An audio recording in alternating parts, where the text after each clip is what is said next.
नमस्कार दोस्तों, आप सभी का स्वागत है आपके अपने YouTube channel Ashok Chawla education अब पर। दोस्तों, आज हम मिल रहे हैं गृह विज्ञान के लेसन प्लान के साथ और जिसका प्रकरण यानी शीर्षक है बुनाई कला। देखिए, बुनाई कला से रिलेटेड हम संपूर्ण चर्चा करने वाले, संपूर्ण विषय वस्तु के बारे में बात करने वाले हैं। तो उससे पहले मैं छोटी सी बात बता देता हूँ आपको। देखिए, हमारे चैनल पर आपको प्लेलिस्ट में आप जब जाके देखते हो तो वहाँ पर इस विषय के साथ साथ अन्य विषयों पर भी आपको लेसन प्लान उपलब्ध मिल जाएंगे। देखिए, अगर आपको अन्य विषयों पर या फिर अन्य प्रकरण के अकॉर्डिंग अगर आपको कोई ऐसा लेसन प्लान चाहिए जो आपको नहीं मिल पा रहा हो यूट्यूब पे या फिर मेरे चैनल पे भी आपको नहीं मिल पा रहा हो, तो आप उसके लिए कमेंट कर सकते हो यूट्यूब पे या फिर हमारे जो व्हाट्सअप नंबर दिए होते हैं वहाँ पे आप व्हाट्सअप के माध्यम से विषय वस्तु के साथ भेज सकते हैं, ताकि 24 घंटे के अंतर्गत वो आपको लेसन प्लान हम उपलब्ध करवा सकते हैं हमारे चैनल के माध्यम से। तो विशेष ध्यान रखिए और चैनल को ज़रूर सब्सक्राइब कर लीजिए, क्योंकि ऐसे ही हम रोज़ नए वीडियो के साथ, नए लेसन प्लान के साथ मिलते रहते हैं। चलिए आज की लेसन प्लान को स्टार्ट करते हैं। देखिए, आज का जो प्रकरण है वो है बुनाई कला, जो कि होम साइंस से रिलेटेड है। सबसे पहले आप जब कक्षा में कोई भी पाठ्य योजना होती है उसको प्रस्तुत करते हो तो सबसे पहले आप ब्लैक बोर्ड का विशेष ध्यान रखते थे, ब्लैक बोर्ड स्किल का विशेष ध्यान रखते हैं, जिसमें विद्यालय का नाम, कक्षा, कालांश, विषय, दिनांक, दिवस, अवधि, ये सभी चीज़ें यहाँ पे लिख देनी होती है। और प्रकरण का केवल प्रकरण लिख के छोड़ दिया जाता है, प्रकरण का नाम उस समय नहीं लिखा जाता है। ये आपको अच्छे से पता होना चाहिए, क्योंकि प्रकरण का नाम आप तब लिखते हो जब आप प्रस्तावना के बाद उद्देश्य कथन करते हो, तब ये चीज़ें लिखते हैं।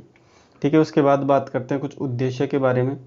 उद्देश्य अगर बात करें तो सामान्य एवं विशिष्ट उद्देश्य दो प्रकार के होते हैं। सबसे पहले बात करते हैं सामान्य उद्देश्य, जो कि हमारे विषय से रिलेटेड है। आज का हमारा विषय है गृह विज्ञान यानी होम साइंस। तो उससे रिलेटेड जो भी उद्देश्य होंगे, कैसे उद्देश्य होंगे, वो सामान्य, जिसमें पहला देखिए छात्रों में गृह विज्ञान के प्रति रुचि उत्पन्न करना। दूसरा देखिए छात्रों में घरेलू कार्यों के प्रति रुचि को बढ़ाना। तीसरा है छात्रों में गृह प्रबंधन के बारे में जानकारी देना, यानी होम मैनेजमेंट जिसे हम कहते हैं। चौथा देखिए छात्रों में गृह विज्ञान को उनके दैनिक जीवन से जोड़ना, यानी हर विषय का सबसे महत्वपूर्ण उद्देश्य माना जाता है कि जो भी आप विषय पढ़ रहे हो उससे संबंधित आप दैनिक जीवन में उसका कितना महत्व रखते हो, वो उद्देश्य है। उसके बाद चौथा उद्देश्य, बच्चों में किसी भी पाठ्य योजना को पढ़ते समय उसके चारों कौशलों का विशेष ध्यान रखा जाता है। चार कौशल आपको अच्छे से पता होना चाहिए: सुनना, बोलना, पढ़ना, लिखना।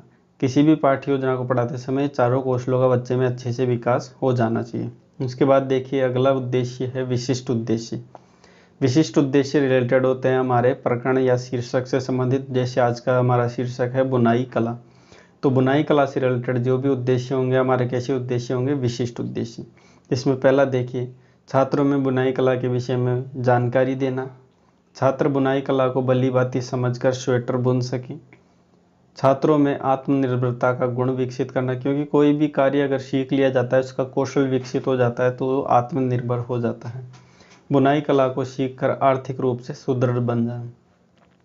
ठीक है, ये सभी उद्देश्य चलते आगे, जो कि है सहायक सामग्री, यानी इसको टीचिंग एड भी कह देते हैं या फिर शिक्षण सहायक सामग्री भी कह देते हैं। इसका देखिए क्या होता है कि इसमें जो छात्र अध्यापक या छात्र अध्यापिका को पढ़ाते समय जिन जिन चीज़ों की सहायता ली जाती है, वो सभी सहायक रूप में काम आने वाली चीज़ें क्या कहलाती है, सहायक सामग्री।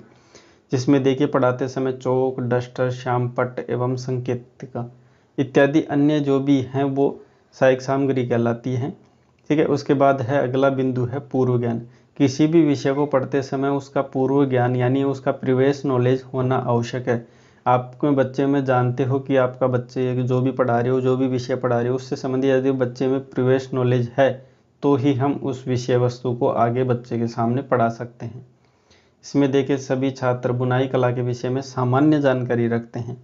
अब बुनाई कला के बारे में सामान्य जानकारी रखते हैं तो इसकी विशेष बातें हम कर सकते हैं। तो उसके बाद अगला जो किया जाता है वो बिंदु है प्रस्तावना प्रश्न। इसमें दो कॉलम विशेषता बनाए जाते हैं, एक छात्र अध्यापक क्रिया, दूसरा है छात्र क्रिया। छात्र अध्यापक क्रिया में तो क्या होता है, छात्र अध्यापक अपना जो भी टॉपिक निकलवाता है, शीर्षक निकलवाने के लिए कुछ प्रश्नों का प्रयोग करता है। और छात्र क्रिया में क्या करता है कि छात्र अध्यापक द्वारा पूछे गए उन प्रश्नों का जवाब देने का प्रयासरत रहता है।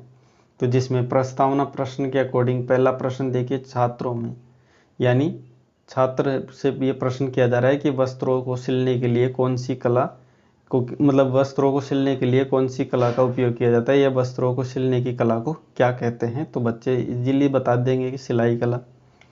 वस्त्रों को कढ़ाई करने की कला को क्या कहते हैं, कढ़ाई कला। ऊन की बुनाई से जो कला की जाती है, सिलाई की जाती है, उसको क्या कहते हैं, उसको बुनाई कला। ठीक है।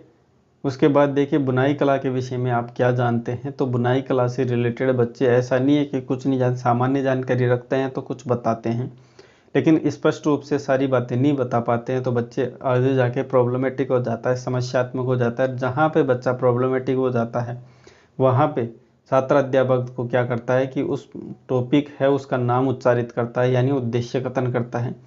और उद्देश्य कथन में ये कहता है कि प्रिय छात्रों, आज हम बुनाई कला से जो रिलेटेड विषय है उससे संबंधित विस्तृत अध्ययन करेंगे।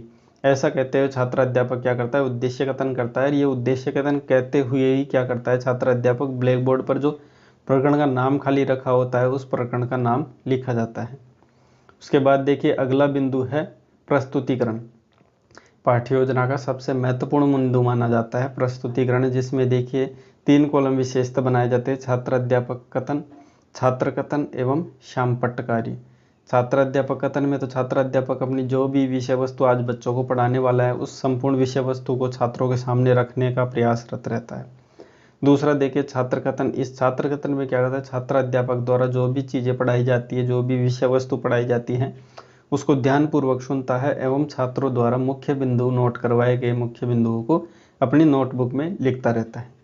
अगला बिंदु देखिए श्यामपट्ट कार्य। श्यामपट्ट कार्य में क्या होता है कि छात्र अध्यापक जो भी विषय वस्तु पढ़ा रहा होता है उसमें से जो भी इम्पोर्टेंट बिंदु है, मुख्य बिंदु है, उनको क्या करता है, श्यामपट्ट पर बच्चों के सामने लिखता रहता है। चलिए देखिए इसमें श्यामपट्ट कार्य के अकॉर्डिंग ही हम बात करेंगे, जिसमें देखिए प्रस्तुतिकरण में छात्र अध्यापक कुछ बिंदुओं के माध्यम से विस्तार करता है अपने पाठ का, जिसमें बुनाई कला का महत्व क्या है पहले बच्चों को वो समझाएगा। इसमें संपूर्ण डिटेल लिखी हुई है। कहीं पे अगर बच्चे को कोई समस्या आती है, पढ़ने में कहीं पे समस्या आती है तो वो कमेंट के माध्यम से पूछ सकता है। ठीक है। चलिए अगला बिंदु देखते हैं जो कि है बच्चों का पुलोवर बनाने की विधि, यानी जो पुलोवर बनाया जाता है उसकी क्या विधि है, उसकी लंबाई, लेंथ और बख्शिश या फिर आस्तीन की लंबाई क्या रखी जाती है। ठीक है। मुख्य बिंदु यहाँ पे नोट करता रहता है। चलिए आगे देखते हैं। आवश्यक सामग्री की बात करता है, इसमें कौन कौन सी आवश्यक सामग्रियाँ हैं। ठीक है। उसके बाद पिछला जो पल्ला होता है उसकी बुनाई का क्या प्रोसेस है उसमें बात करता है छात्र अध्यापक। उसके बाद देख रहे जो पीछे मुड्डे की छांट होती है वो किस प्रकार से बनाई जाती है उससे संबंधित है। उसके बाद आगे पल्ले की बुनाई किस प्रकार की जाती है उससे संबंधित है। अब देखिए संपूर्ण विषय वस्तु छात्र अध्यापक बच्चों के सामने रख चुका है। अब संपूर्ण विषय वस्तु रखने के बाद छात्र अध्यापक पढ़ाने के बाद बच्चे को कितना समझ में आया ये जानने के लिए छात्र अध्यापक क्या करता है, कुछ प्रश्न करता है, जिसे बोध प्रश्न कह देते हैं। बोध को ज्ञान कहा जाता है, यानी बच्चों का ज्ञान करने के लिए प्रश्न किए जाते हैं। जिसमें पहला प्रश्न देखिए, पुलोवर का बॉर्डर बनाने के लिए कितने नंबर की सिलाई का प्रयोग किया जाता है, तो 12 नंबर की। पुलोवर की नाप बताइए, तो 36, 52, 18 हमने पहले बात कर ली थी। गला बनाने के लिए कितनी सिलाइयों का प्रयोग किया जाता है, तो 4 सिलाइयों का प्रयोग किया जाता है। चौथा प्रश्न देखिए, पुलोवर बनाने के लिए कितनी ऊन की आवश्यकता होती है, तो 5 उस प्रकार की ऊन की आवश्यकता होती है। उसके बाद देखिए मूल्यांकन प्रश्न। अब बात करते देखिए मूल्यांकन प्रश्नों की अगर बात करें तो मूल्यांकन प्रश्न क्यों किए जाते हैं, तो मूल्यांकन प्रश्न बच्चों का आकलन करने के लिए किए जाते हैं। ये संपूर्ण विषय वस्तु का आधार मानकर प्रश्न किए जाते हैं। जिसमें पहला प्रश्न देखिए, बुनाई कला का महत्व क्या है, तो बुनाई कला का महत्व हमने पहले भी पढ़ा था कि आर्थिक रूप से सुदृढ़ बनाना, बच्चे को आत्मनिर्भर बनाना। दूसरा देखिए, ऊन के लिए बने वस्त्रों में आप क्या पसंद करते हैं, तो पुलोवर की इसमें विशेष जिक्र किया गया था, आप पुलोवर ही लिखेंगे। ठीक है। गले को किस शेप में काटा जाता है, तो वी शेप में काटा जाता है। चौथा देखिए, वी शेप का गला कितनी सिलाइयों में तैयार किया जाता है, तो 4 सिलाइयों में।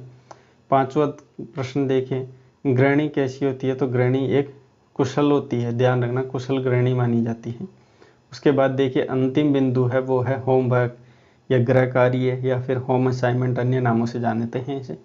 इसमें देखिए ऐसा प्रश्न बच्चों के सामने रखा जाता है जिससे बच्चे का अच्छे से पूरे पाठ का एक बार रिकॉल हो जाए, रिवीजन हो जाए, ऐसा प्रश्न इसमें रखा जाता है। और इसमें अधिकतम आपसे 2 या 3 प्रश्न रख सकते हैं, लेकिन मिनिमम से मिनिमम आप 1 तो रखें, क्योंकि अगर ज़्यादातर स्पष्ट रूप से 1 ही रखते हैं तो इसमें देखिए एक स्वेटर बनाने की संपूर्ण विधि लिख कर लाएं, यानी एक स्वेटर को किस प्रकार बुना जाता है, किस प्रकार उसको बनाते हैं, इस प्रकार की विधि, यानी इससे संबंधित पूरे पाठ का रिकॉल हो जाएगा, बच्चे में रिवीजन हो जाएगा, क्योंकि बुनाई से संबंधित संपूर्ण चर्चा इसके साथ करेगा वो। तो दोस्तों, जो गृह विज्ञान से संबंधित बुनाई कला की आज की पाठ्य योजना आती है वो यहाँ पे समाप्त होती है। इसकी पीडीएफ की लिंक आपको नीचे डिस्क्रिप्शन में देखने को मिल जाएगी, वहाँ से पीडीएफ डाउनलोड करके आप इजीली इस पाठ्य योजना को बना सकते हो। और जैसे कि मैंने पहले भी कहा है, अगर किसी बच्चे को कोई पाठ्य योजना नहीं मिल पा रही हो, किसी प्रकरण या फिर किसी विषय पर भी नहीं मिल पा रही हो, तो ध्यान रखना ये हमारे व्हाट्सअप नंबर है, यहाँ पे व्हाट्सअप कर सकते हैं विषय वस्तु के साथ। उसके 24 घंटे के अंतर्गत वो लेसन प्लान आपको हमारे चैनल के माध्यम से उपलब्ध करा दिया जाता है। बाकी हमारा channel Ashok Chawla education hub, बिना कहे आप चैनल को सब्सक्राइब कर लीजिए और बेल आइकन जरूर प्रेस कीजिए, क्योंकि आने वाले जितने भी लेसन प्लान की वीडियो अपलोड होंगे उसका सबसे पहले नोटिफिकेशन आपको प्राप्त होगा। तो दोस्तों, मिलते हैं ऐसी नई रोचक पाठ्य योजना के साथ। वीडियो देखने के लिए आपका बहुत बहुत धन्यवाद।